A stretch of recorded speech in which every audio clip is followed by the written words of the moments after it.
आधार उद्योग प्रशिक्षण केंद्रामध्ये मित्रांनो आपलं सहर्ष स्वागत आहे। आपण प्रत्येक रोज वेगवेगळ्या उद्योजकांना भेटत असतो। आज आपण अशाच एका उद्योजकांना भेटत आलो आहे। त्यामुळे म्हशीच्या गोठ्यावर आपण या ठिकाणी आलो आहे, ज्यांचा म्हशीचा व्यवसाय बरीच वर्ष चालू आहे। पण आज आपल्याशी डॉक्टर गोसावी सर आले आहेत। आपलं गोसावी सर नमस्कार। मित्रांनो, शेतकऱ्याला जो प्रश्न जाणवतो गोठ्यामध्ये जो आजार आहे तो म्हणजे मस्टायटिस। हा मस्टायटिस आजार नेमका कोणत्या पद्धतीने होतो आपण आज त्याचा लाईव्ह डेमो डॉक्टरच्या माध्यमातून घेतोय। डॉक्टर साहेब, नेमकं शेतकऱ्यांना सतावणारा जो मस्टायटिस आजार आहे नेमके लक्षणं कोणते असतात आणि कशा प्रकारे होतो याचा आम्हाला लाईव्ह डेमो दाखवा। चला, हे बघा, म्हशीच्या गोठ्यामध्ये असतो तेव्हा हे बघा, गाई म्हैस कुठलाच पण गोठा असो त्या गोठ्यामध्ये जर अस्वच्छता असत, गाईच्या म्हशीच्या गोठ्यामध्ये अस्वच्छता आणि पाण्याचा प्रादुर्भाव कमी असेल, स्वच्छ कमी असेल, शेण वगैरे जर असेल, शेण त्या म्हशीखालनं काढलेलं नसेल आणि ह्या सगळ्या गोष्टी अस्वच्छतेमुळे होणारा तो मस्टायटिस नावाचा आजार आहे। दुसरी महत्त्वाची गोष्ट, म्हैस किंवा गाय आपल्याला पिळल्यानंतर कमीत कमी तिला 30 मिनिटं ते 40 मिनिटं तिला जमिनीवर किंवा त्या गोठ्यामध्ये तिच्या कोपऱ्यावर बसू देऊ नये। ही सगळ्यात महत्त्वाची गोष्ट। ही काळजी घेतल्यानंतर तो आजार होण्याची शक्यता फारशी कमी असते।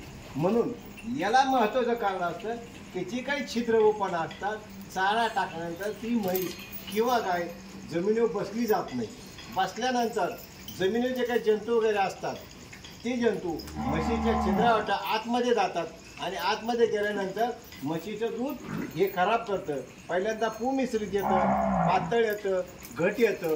कधी कधी सकाळच्या वेळेला जर म्हैस पिळली तर त्यावेळेला काही नसतं, परंतु तो आजार संध्याकाळी येऊ शकतो। त्यावेळेला म्हशीचं जर जादा प्रमाण जर झालं असलं समजा म्हैस हात लावू देत नाही किंवा एखादा पाय वर करते, त्यावेळेला स्टोन मस्टायटिस किंवा मॅट्रायटिस अशा प्रकारचा एक आजार झालेला असतो। तर आपण साधारण एखाद्या म्हशीचं आपण दूध काढून बघू, त्याला दाखवा एखादं खराब असेल।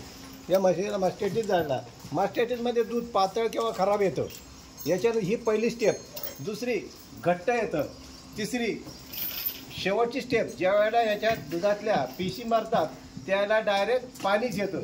ज्यावेळेला आपण ट्रीटमेंट करून जर आपल्याला रिस्पेक्ट मिळाला नाही तर त्यावेळेला 100% समजायचं हे सड ह्या वेळेला मुक्कावेल। त्यावेळेला ट्रीटमेंट करा आणि ट्रीटमेंट केल्यानंतर जर रिस्पेक्ट मिळालं नाही तर थोडे दिवस थांबून घ्या, कुठलीही ट्रीटमेंट करू नका। 3 सड जेवढं दूध निघेल तेवढं दूध काढून घ्या, परंतु ते सड तुम्हाला पुढच्या वेळेला ज्यावेळेला ती पुन्हा गाभण राहील, पॉझिटिव्ह राहील, त्यावेळेला ते पुन्हा आपोआप चालू होईल। त्यावेळेला ती काही काळजी करत नाही। पण क्वचित अशी काही घटना घडली तर 1 स्तन जाऊ शकतं। जर ट्रीटमेंट केलीच नाही, तिच्याकडे पाहणं गेलं नाही तर 1 स्तन 100% जातं। म्हणजे गोठ्यावरचे खालची काम म्हैस बसल्यानंतर ते सडं ओपन असतात, मग नंतर ते जंतू त्याच्यामध्ये जातात। हा बघा, हे सडामधून यातून खराब दूध आलेलं आहे आणि खराब दूध आल्यानंतर हे सडाला सूज येते। सूज आल्यानंतर तिच्या चारा खाण्याचं लक्ष कमी होतं, ताप राहतो आणि या अशा प्रकारे ह्या म्हशीमध्ये तिला त्रास तयार होतो, दुधाचं प्रमाण कमी होतं। आणि तिला जर समजा आपण प्रथम उपचार म्हणून, आपण आता उपचारबद्दल थोडंसं बोलू, प्रथम उपचार म्हणून आपण साधारण त्या म्हशीला जंटामायसिन नावाचं इंजेक्शन, बघा आता आपण म्हशीचं सुपरविजन करून बघून पाहिलं। सगळ्यात महत्त्वाचं मस्टायटिस नावाचा आजार होऊ नये म्हणून पहिली दक्षता त्या म्हशीकाचं किंवा काही काचं शेण उचलणं, स्वच्छता करणं आणि ती म्हैस पिळल्यानंतर तिची कास पुसून त्या म्हशीला चारा वगैरे टाकणं ही महत्त्वाची गोष्ट। एवढ्या सगळ्या जर काळजी आपण घेतल्या तर त्या म्हशीला मस्टायटिस होणार नाही। जर झाला तर पहिल्यांदा जंटामायसिन नावाचं 100 ml इंजेक्शन आणायचं, म्हशीच्या सणामध्ये डायरेक्ट सोडून द्यायचं। आता सकाळ संध्याकाळ 3 दिवस जर केलं तर ते प्रथम उपचारामध्ये ते क्लिअर होऊन जातो।